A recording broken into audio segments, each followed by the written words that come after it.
Praise the Lord. സ്നേഹമുള്ളവരെ, ദാനിയേലിൻ്റെ പുസ്തകത്തിൽ നിന്ന് മറ്റൊരു സംഭവമാണ് ഇന്ന് നമ്മൾ ധ്യാന വിഷയമാക്കാൻ ആഗ്രഹിക്കുന്നത്. സിംഹക്കുഴിയിൽ എറിയപ്പെട്ട ദാനിയേലാണ് നമ്മുടെ ധ്യാന വിഷയം. ദാനിയേലിൻ്റെ പുസ്തകം 6-ാമത്തെ അധ്യായത്തിൽ ഈ സംഭവം രേഖപ്പെടുത്തിയിട്ടുണ്ട്. 16-17 വാക്യങ്ങൾ ഞാൻ വായിക്കട്ടെ. രാജാവ് കൽപ്പിച്ചതനുസരിച്ച് ദാനിയേലിനെ കൊണ്ടുവന്ന് സിംഹങ്ങളുടെ കുഴിയിലേക്ക് എറിഞ്ഞു. രാജാവ് ദാനിയേലിനോട് പറഞ്ഞു, നീ നിരന്തരം സേവിക്കുന്ന നിന്റെ ദൈവം നിന്നെ രക്ഷിക്കട്ടെ. ദാനിയേലിനെക്കുറിച്ചുള്ള വിധിക്ക് മാറ്റം വരാതിരിക്കാൻ കുഴി ഒരു കല്ലുകൊണ്ട് അടച്ചു. രാജാവിൻ്റെയും പ്രഭുക്കന്മാരുടെയും മോതിരങ്ങൾ കൊണ്ട് അതിന് മുദ്ര വയ്ക്കുകയും ചെയ്തു. കുഴി കല്ലുകൊണ്ട് അടച്ചു, മോതിരം കൊണ്ട് മുദ്ര ചെയ്തു, സീല് ചെയ്തു. ഇനി സിംഹങ്ങൾക്ക് ഇരയാവുകയല്ലാതെ ദാനിയേലിന് പുറത്തു വരാൻ സാധിക്കുകയില്ല. ഇതായിരുന്നു അവരുടെ വിചാരം. രാജാക്കന്മാരുടെ, രാജകീയ ഉദ്യോഗസ്ഥന്മാരുടെ അസൂയയ്ക്ക് ഇരയായിത്തീർന്ന ഒരു ഉന്നത ഉദ്യോഗസ്ഥനായിരുന്നു ദാനിയേൽ. ദാനിയേലിനെക്കുറിച്ച് പല കഥകളും ദാനിയേലിൻ്റെ പുസ്തകത്തിലുണ്ട്. അതിലൊന്നാണ് സിംഹക്കുഴിയിലെറിയപ്പെട്ട ദാനിയേലിൻ്റെ കഥ. പേർഷ്യൻ രാജാവായ ദാരിയൂസിൻ്റെ ഭരണകാലത്ത് സംഭവിക്കുന്നതായിട്ടാണ് ഇത് രേഖപ്പെടുത്തിയിരിക്കുന്നത്. ദാനിയേൽ വിശ്വസ്തനായ, നീതിനിഷ്ഠനായ, രാജാവിനോടും ദൈവത്തോടും വിശ്വസ്തത പുലർത്തുന്ന ഒരു ഉദ്യോഗസ്ഥനായിരുന്നു.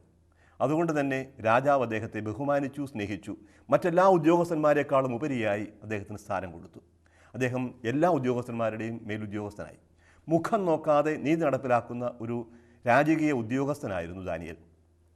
അതുകൊണ്ട് തന്നെ അദ്ദേഹത്തിൻ്റെ സാന്നിധ്യം, അദ്ദേഹത്തിൻ്റെ പ്രവർത്തനം അനീതി പ്രവർത്തിക്കുന്ന, കൈക്കൂലി വാങ്ങുന്ന മറ്റ് അധർമ്മികളായ രാജകീയ ഉദ്യോഗസ്ഥന്മാർക്ക് ഭീഷണിയായി.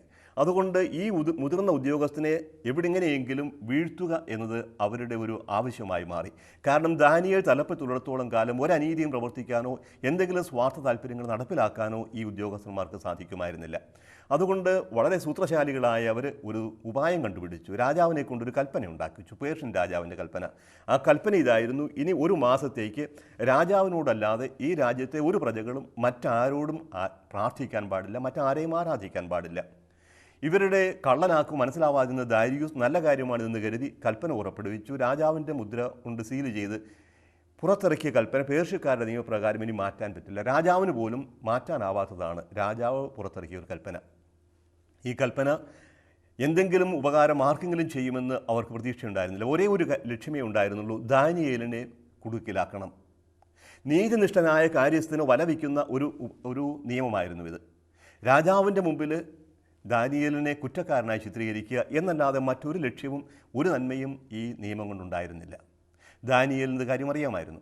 പക്ഷേ അറിഞ്ഞുകൊണ്ട് തന്നെ ദാനിയേൽ തൻ്റെ പ്രാർത്ഥന തുടർന്നു.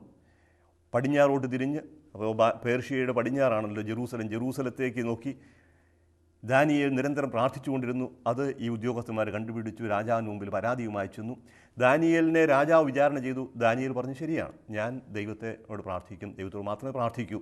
ദുഃഖിതനായി ദാരിയൂസ് രാജാവ്. പക്ഷേ തൻ്റെ നിയമം മാറ്റാൻ പാടില്ലാത്തതായിരുന്നതുകൊണ്ട് രാജാവ് ദാനിയേലിനെ സിംഹക്കുഴിയിൽ അടയ്ക്കാനായിട്ട് ഉത്തരവിട്ടു. ഇന്നും സംഭവിക്കുന്ന ഒരു സാഹചര്യമാവാം ഇത്. മേലുദ്യോഗസ്ഥന്മാരോ കീഴുദ്യോഗസ്ഥന്മാരോ, സർക്കാർ ഓഫീസിലുള്ള ഏതെങ്കിലും ഉദ്യോഗസ്ഥൻ നീതി മാത്രമേ പ്രവർത്തിക്കൂ, കൈക്കൂലിക്ക് വിരുദ്ധമായി നിൽക്കുന്നുവെന്ന് തോന്നുമ്പോൾ അതിന് വിരുദ്ധമായ സ്വാർത്ഥ താല്പര്യങ്ങൾ തേടുന്ന ഉദ്യോഗസ്ഥന്മാർക്ക് ഇയാളുടെ സാന്നിധ്യം ഭീഷണിയാവും.